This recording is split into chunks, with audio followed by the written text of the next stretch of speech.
औज़ुबिल्लाहिमिनश्शैतानिर्रजीम बिस्मिल्लाहिर्रहमानिर्रहीम। अस्सलाम वालेकुम डियर स्टूडेंट्स। हमारा आज का टॉपिक जो है यूनिट 9 ट्रांसफ़र ऑफ हीट, और उसमें हम थर्मल कंडक्टिविटी के हवाले से बात करते हैं।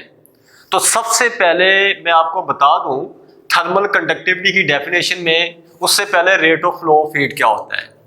Rate of flow of heat जो है वो आपके पास हीट का बहाव होता है। हीट का गर्म एंड से ठंडे एंड की जानिब बहना होता है, ठीक है। और जब हम rate of flow of heat की बात करते हैं तो रेट का वर्ड जब कोई क्वांटिटी टाइम पे डिवाइड होती है तो फिर आप कहते हैं रेट का वर्ड लगाते हैं यहाँ पे। अच्छा, एक चीज जो मैं ऑलरेडी कंडक्शन में बता चुका हूं कि आपके पास डिफरेंट मटेरियल जो होते हैं वो हीट को कंडक्ट करने के वाले से उनकी नेचर जो होती है वो डिफरेंट होती है। जिस तरह के आपके पास वुड है, वूल, कॉर्क, कॉटन, इस तरह के जो सब्सटेंसेस हैं वो बैड कंडक्टर ऑफ हीट होते हैं। और कुछ ऐसी सब्सटेंसेस हैं सॉलिड, ऐसे सॉलिड जिस तरह के मेटल्स हैं आपके पास जो सबसे ज्यादा अच्छे तरीके से हीट को कंडक्ट करते हैं।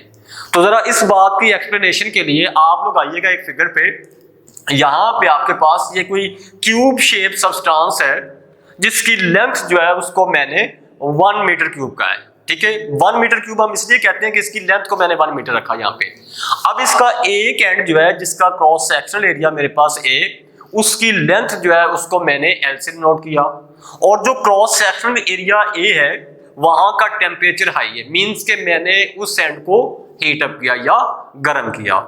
अच्छा, यहां से हीट जो है वो क्या होगी, ट्रांसफर होना शुरू होती है दूसरे एंड की जानिब। इस साइड का टेम्परेचर जो है वो लो टेम्परेचर है, इस साइड का टेम्परेचर जो है उसको मैंने हाई टेम्परेचर कहा। तो हीट जो है वो गर्म जिस्म से, गर्म एंड से ठंडे एंड की जानिब जो है वो ट्रांसफर होना शुरू होती है। अब यहाँ पे हम जो rate of flow of heat की बात करेंगे तो फिर आप कहते हैं the amount of heat that flows in unit time is called rate of flow of heat. कि यूनिट टाइम में जो हीट बहती है किसी भी कंडक्टर के अंदर, किसी भी सब्सटेंस में, उसके गर्म एंड से ठंडे एंड की जानिब जो हीट है, यूनिट टाइम में जो हीट बहती है उसको आप rate of flow of heat का नाम देते हैं। और आपके पास rate of flow of heat जो है उसको आप रिप्रेजेंट करते हैं Q ओवर T। Q आपके पास हीट के लिए हमने इस्तेमाल किया और T जो है वो टाइम, मींस के पर यूनिट टाइम में हीट जो है वो गर्म एंड से ठंडे एंड की जानिब बहती है, तो वो आपके पास rate of flow of heat कहलाता है, ठीक है। अब यहाँ पे कुछ ऐसे फैक्टर्स हैं जो rate of flow of heat को जो है वो अफेक्ट करते हैं।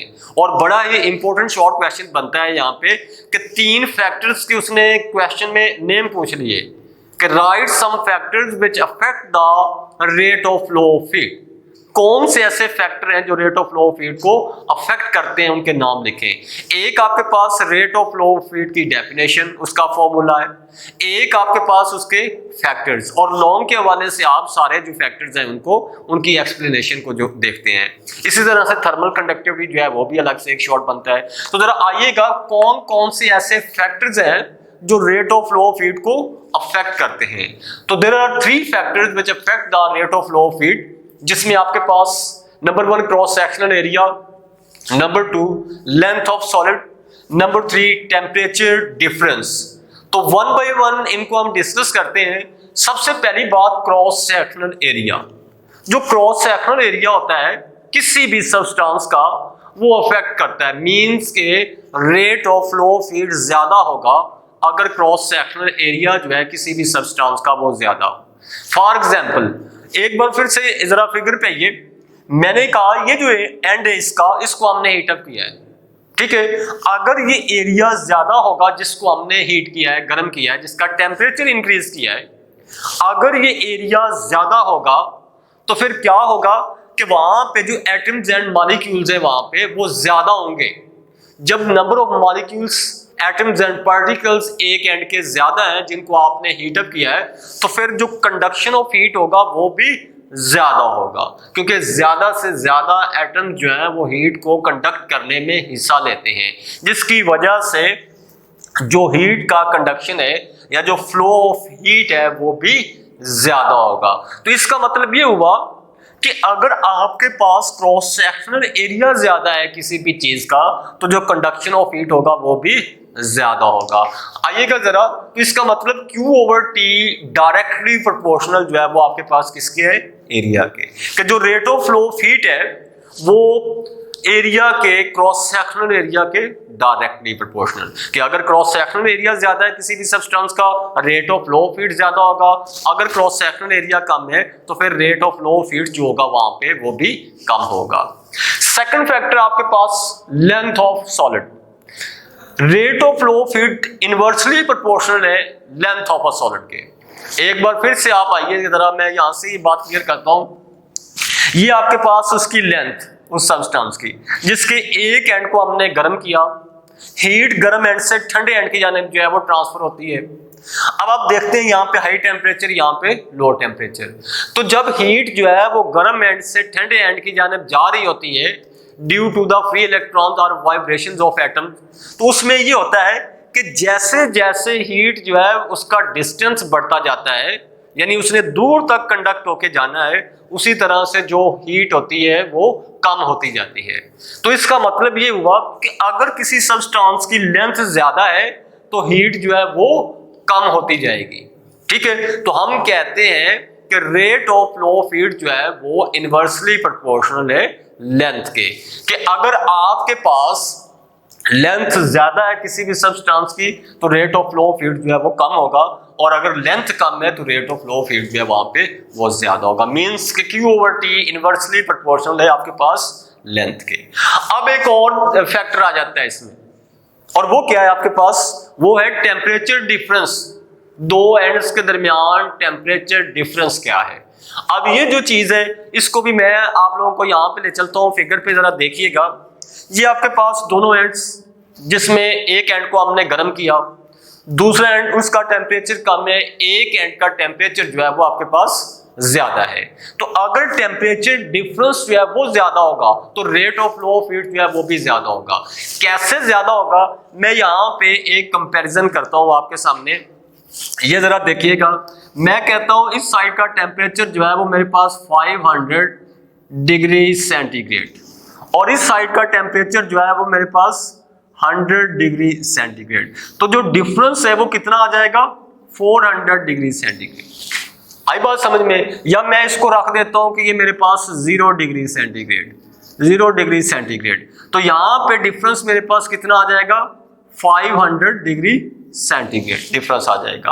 अच्छा, एक सिचुएशन मेरे पास ये है टेम्परेचर डिफरेंस के हवाले से, एक सिचुएशन और है, और वो क्या है, मैं यहाँ का टेम्परेचर जो है उसको कर देता हूं 1000 डिग्री सेंटीग्रेड।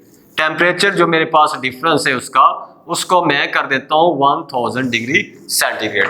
अब डिफरेंस कितना हो जाएगा यहाँ पे, 1000 का कितना हो जाएगा, 1000 डिग्री सेंटीग्रेड। तो पहले की निस्बत एक सिचुएशन मैंने पहले बताई जब डिफरेंस 500 का था, एक सिचुएशन में अब बता रहा हूं जब डिफरेंस जो है दोनों एंड्स के दरमियान वो 1000 डिग्री सेंटीग्रेड का है।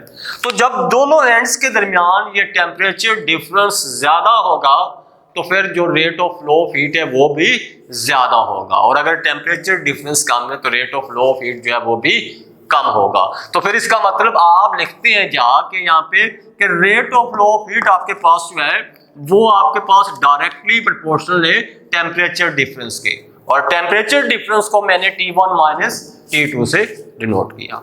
ठीक हो गया। तो ये तीन फैक्टर्स, तीनों इक्वेशंस को हम कंबाइन करते हैं इनको, और कंबाइन फॉर्म में जब हम लिखेंगे तो यहाँ पे जो rate of flow of heat है उसको मैंने लिखा Q ओवर T, प्रोपोर्शन का साइन आ जाता है उसके बाद। अब जरा देखिएगा कि rate of flow of heat जो है वो एरिया के भी डायरेक्टली प्रोपोर्शनल है, rate of flow of heat जो है वो टेम्परेचर डिफरेंस के भी डायरेक्टली प्रोपोर्शनल है। तो उनको मैंने ऊपर लिख दिया, जिसका मतलब ये कि rate of flow of heat जो है एरिया के भी डायरेक्टली प्रोपोर्शनल, टेम्परेचर डिफरेंस के भी डायरेक्टली प्रोपोर्शनल, और लेंथ के इनवर्सली प्रोपोर्शनल है। मैंने लेंथ को नीचे जाके लिख दिया, यानी तीनों इक्वेशंस को मैंने कंबाइन फॉर्म में लिख दिया यहाँ पे आपके सामने। ठीक होगी बात। नेक्स्ट स्टेप में हम चलते हैं और उसमें जाके आप कहते हैं rate of flow of heat जो है, प्रोपोर्शन का साइन आप हटा देते हैं। जब प्रोपोर्शन का साइन हटेगा तो क्या आ जाएगा, इक्वल आ जाएगा। यहाँ पे इक्वल चलेगा, यहाँ पे के आ जाएगा प्रोपोर्शनैलिटी कांस्टेंट, जिसको हम thermal conductivity of that substance कहते हैं। उसके बाद एरिया डायरेक्टली प्रोपोर्शनल, बाकी इक्वेशन आप वैसे उठा के लिख देते हैं। एक बार फिर से सुनिएगा, प्रोपोर्शनल हटा दिया, इक्वल आ गया, साथ में के आ जाता है जिसको आप प्रोपोर्शनैलिटी कांस्टेंट कहते हैं और thermal conductivity of that substance कहते हैं। यानी जिस सब्सटेंस को आपने यहाँ पे इस्तेमाल किया, ठीक है, उसकी थर्मल कंडक्टिविटी जो है उसको हम के से डिनोट करते हैं। ठीक है, नेक्स्ट स्टेप में आप जाते हैं तो आप लिखते हैं यहाँ पे जाके कि के आपने अगर फाइंड करना है, अगर आपने के फाइंड करना है, thermal conductivity of a substance के फाइंड करना है, तो फिर आप क्या करते हैं, इक्वेशन हम अरेंज कर देते हैं। एल के हमने फाइंड करना है, ऐसे लिखा जाएगा। ठीक है, एल ऊपर चला जाएगा, क्यू ओवर टी वैसे मैंने लिख दिया, एल ऊपर जाके क्यू से मल्टीप्लाई हो जाएगा और बाकी एरिया इनटू टेम्परेचर डिफरेंस वो नीचे जाके डिवाइड हो जाता है। ठीक है, एल ऊपर चला जाएगा, क्यू ओवर टी क्यू से मल्टीप्लाई हो जाएगा, के हमने फाइंड करना है, एरिया टेम्परेचर डिफरेंस जो है वो दूसरी साइड पे आएगा तो नीचे जाके डिवाइड हो जाएगा। तो मैंने डायरेक्ट जो इक्वेशन को सीधा करके लिख दिया कि आपके पास K is equal to Q L या क्यू मल्टीप्लाई बाई एल, ठीक है, over T multiply by area into temperature difference. ठीक होगी बात। ये आपके पास जो इक्वेशन है के की वैल्यू जो है वो आप इस फॉर्मूला से फाइंड करते हैं। के यहाँ पे thermal conductivity of a substance कहलाता है और फिर इस के की वैल्यू यानी thermal conductivity of a substance जो है उसको जाके आप डिफाइन उसकी यानी डेफिनेशन लिखते हैं आप। और क्या डेफिनेशन है जरा सुनिएगा बात। The rate of flow of heat के बहने की शरह, the rate of flow of heat across the opposite faces of a meter cube of a substance maintained at a temperature difference of 1 Kelvin is called thermal conductivity of that substance। कि ये आपके पास heat के बहने की शरह है, thermal conductivity ये भी हीट के बहने की शरह है। ठीक है, rate of flow of heat है, लेकिन किस सूरत में, जब आपने कोई क्यूब शेप सब्सटेंस जो है या सॉलिड जो है जिसको इस्तेमाल कर रहे हैं इसमें, जिसके एक एंड को आप गर्म करते हैं, दूसरे एंड का टेम्परेचर कम है, तो उसकी लेंथ जो है वो अगर 1 मीटर रखी हुई है आपने, अगर उस ट्यूब शेप की लेंथ 1 मीटर रखी है और उनके दरमियान दोनों एंड्स के दरमियान जो टेम्परेचर डिफरेंस है वो अगर 1 केल्विन है, तो फिर आप कहते हैं कि वहां पे जो rate of flow of heat है उसको आप थर्मल कंडक्टिविटी का नाम देते हैं।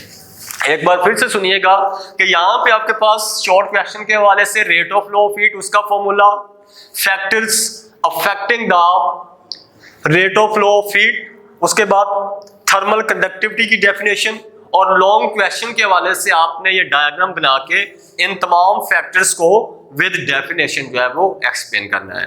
तो बच्चे ये था हमारा आज का टॉपिक। इंशाल्लाह नेक्स्ट वीडियो के अंदर चल के हम कन्वेक्शन के हवाले से बात करेंगे। तब तक अपना ख्याल रखिएगा। अल्लाह हाफिज।